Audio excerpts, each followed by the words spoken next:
Welcome to my channel, please like and subscribe to my channel. आज मैं आपको HRM का टॉपिक कराऊंगी, that is objective of HRM।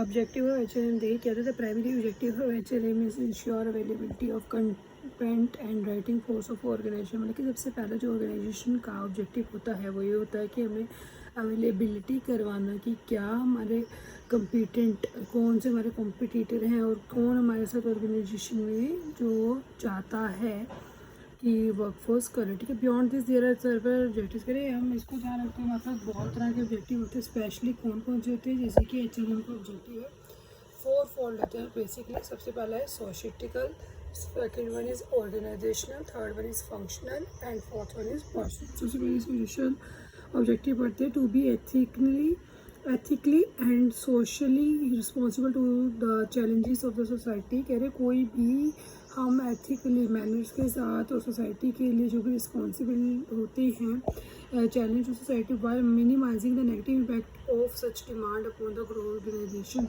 हमारी ऑर्गेनाइजेशन का नेगेटिव इम्पैक्ट ना पड़े इन पर। The failure of organization to use their resources for the, कह रहे हमारी ऑर्गेनाइजेशन कब फेल होगी, जब वो यूज़ करेगी ऐसे रिसोर्सेज का जो सोसाइटी के लिए बेनिफिशियल और एथिकल वे में नहीं है उनका मानना। जैसे कि एग्जांपल ले लेते हैं, सोसाइटी में लिमिट HR डिसीजन। सोसाइटी में लिमिट होती है HR डिसीजन की, जैसे कि बहुत सारे लॉ इन्फोर्स करते हैं रिजर्वेशन को कि हायरिंग करना, and laws are address discrimination, safety and other such as social concern. मतलब कि अगर हम सिंपल भाषा में समझें तो लॉ के अनुसार कि अगर जब हम भी एम्प्लॉय की भर्ती कर रहे होते हैं ना, उस टाइम पे हमें उसकी सेफ्टी का ध्यान रखना चाहिए, कोई डिस्क्रिमिनेशन नहीं करनी चाहिए। अगर हम ऐसा करते हैं तो मतलब ये सोसाइटी के अगेंस्ट है। तो यही हमारा क्या होगा, सोशियोटिकल ऑब्जेक्टिव। सेकंड पे आते हैं organizational objective, to recognize the role of HRM in bringing about organization effectiveness. हम चाहते हैं कि HRM की हेल्प से हम ऑर्गेनाइजेशन को इफेक्टिव बना सके। HRM is not an end itself, अपने आप खत्म होने वाला। It is only means to assist the organization. ये केवल एक वो रास्ता है जिसके द्वारा हम ऑर्गेनाइजेशन का पहले ऑब्जेक्टिव को फुलफिल कर सकते हैं। सिंपली भाषा में कहें तो department exist to serve the rest of organization. कहते हैं जैसे एक डिपार्टमेंट सारे ऑर्गेनाइजेशन के डिपार्टमेंट्स को चलाता है ना, वैसे ही कंट्रोल करके रखता है, तभी मैनेज रहते हैं, तो वैसे ऑर्गेनाइजेशन का ऑब्जेक्टिव था। Third one is functional objective, to maintain the effect department are contributed at a level appropriate to the organization needs। कह रहे टू मेंटेन, अगर हमने मेंटेन करना है डिपार्टमेंट में कि जो कंट्रीब्यूट कर रहा है एक लेवल पे ऑर्गेनाइजेशन की नीड्स के लिए। Resources are wasted when, resources तब ख़राब हो जाते हैं जब HRM is either more, HRM या तो बहुत ही ज़्यादा हमारे पास होगा या फिर बहुत कम हो जाएंगे ना, दोनों केस में। सूट ऑर्गेनाइजेशन डिमांड, जो हमारी ऑर्गेनाइजेशन की डिमांड है उसके हिसाब से या तो हमारे पास जो एम्प्लॉयज़ है वो ज़्यादा हो गए या वो कम हो गए।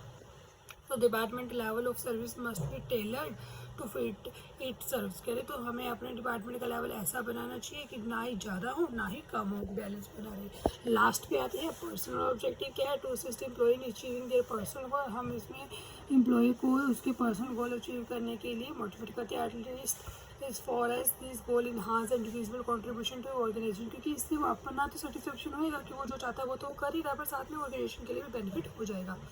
Personal objective of employee and be met if worker are maintained, retained and motivated। ये कब किए जाते हैं पर्सनल एम्प्लॉय को, कब वर्कर को करते हैं, जब हम उसको मेंटेन करना चाहते हैं, रिटेन करना चाहते हैं, मोटिवेट करना चाहते हैं। कौन कौन से होते हैं देखो, तो objective of human resource management can be explain for कुछ पर्सनल्स के हम आपको एक्सप्लेन करेंगे। सबसे पहला क्या है, to help the organisation reach its goal. करें जो ऑर्गेनाइजेशन का गोल होता है ना कि इसको हासिल करना है, उसमें वो मदद करता है। अच्छा डिपार्टमेंट लाइक कौन सा होगा, जैसे other department in an organisation, कोई भी डिपार्टमेंट हो गया, exist to achieve goal of the organisation first. सबसे पहला उनका ऑब्जेक्टिव होता है कि हमने ऑर्गेनाइजेशन के गोल को अचीव कर ले। If it does not meet this purpose, अगर बाई चांस वो नहीं मीट करते तो HR डिपार्टमेंट क्या करता है, for that matter any other unit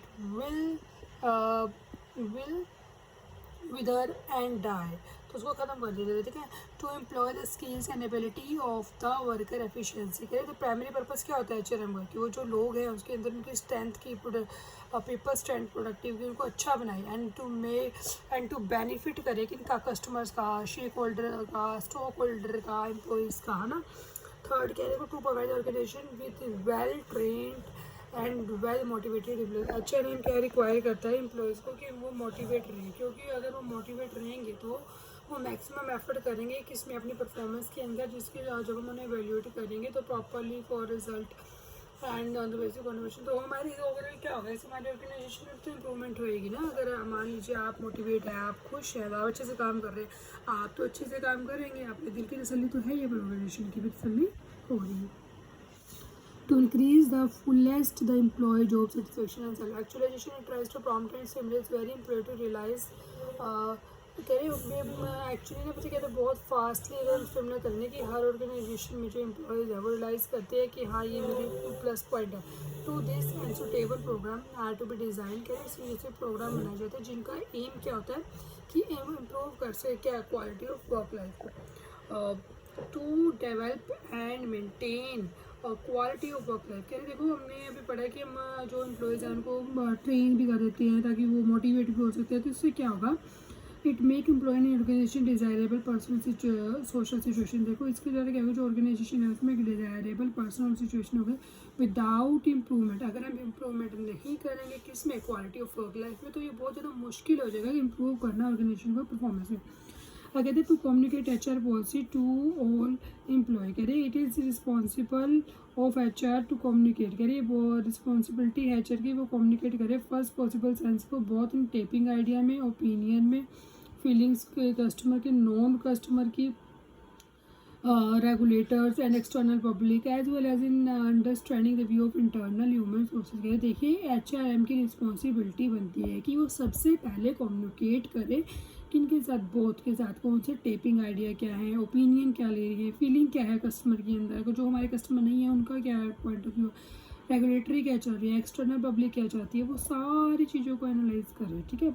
to help and maintain ethical policy and behaviour, तो कहते हैं कि the chief person officer in a large American corporation, कह रहे हैं चीफ पर्सनल जो ऑफिसर होता है कहाँ पे, large American corporation, put it this personal purpose to practise morality management in preparing people for change, dealing with dissent and conflict. कह रहे हैं कि बहुत सारे लोग होते हैं कि मैनेजमेंट के अंदर जिनको चेंज की जरूरत पड़ती है और साथ साथ उनको डिसेंट के कन्फ्लिक्ट हो रहा है जैसे, तो उसमें इम्प्रूवमेंट की जरूरत, holding high standard of productivity, ताकि वो हाई स्टैंडर्ड प्रोडक्टिविटी कहते हैं, building acceptant of standard, determining profession progression and enhance spirit of high life.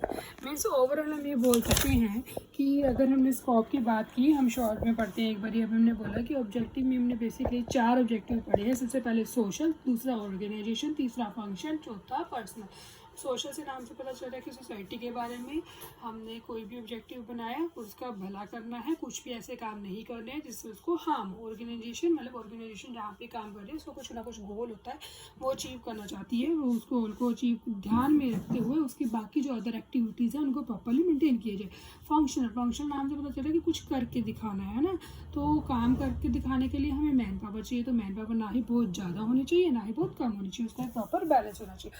Personal objective क्या होगा, पर्सनल ऑब्जेक्टिव मतलब एक पर्सन जो एम्प्लॉय है उससे रिलेटेड हमारे क्या उसके अपने ऑब्जेक्टिव है। देखो कोई भी पर्सन है वो इम्प्रूव करना चाहता है, तो हमने पढ़ा कि ऑर्गेनाइजेशन को हेल्प करता है, वो जो पर्सन नहीं होते वही ऑर्गेनाइजेशन का गोल अचीव करने में उनकी मदद करते हैं। एम्प्लॉय के जो skill, to employ the skill and ability to work for efficiency, ताकि हम उसकी जो स्किल्स और एबिलिटी हैं वो एम्प्लॉय की जो पॉजिटिव पॉइंट है वो उसकी स्ट्रेंथ बना सकती हैं। To provide organisation will well train, हम उसको अगर बाई चांस कोई कमियां आ रही हैं तो उसको हम वेल ट्रेन कर देंगे और वेल मोटिवेटेड कर देंगे।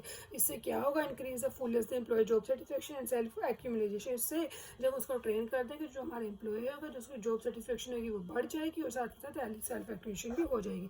तो हम उसे डेवलप करेंगे और मेंटेन करेंगे क्वालिटी ऑफ वर्क लाइफ का, कम्युनिकेट करेंगे उसको HR पॉलिसी किसको, हर एम्प्लॉय को, कि क्या हमारी कंपनी की HR पॉलिसी हैं, कैसे क्या क्या काम होने हैं, वो सब गाइड कर देंगे।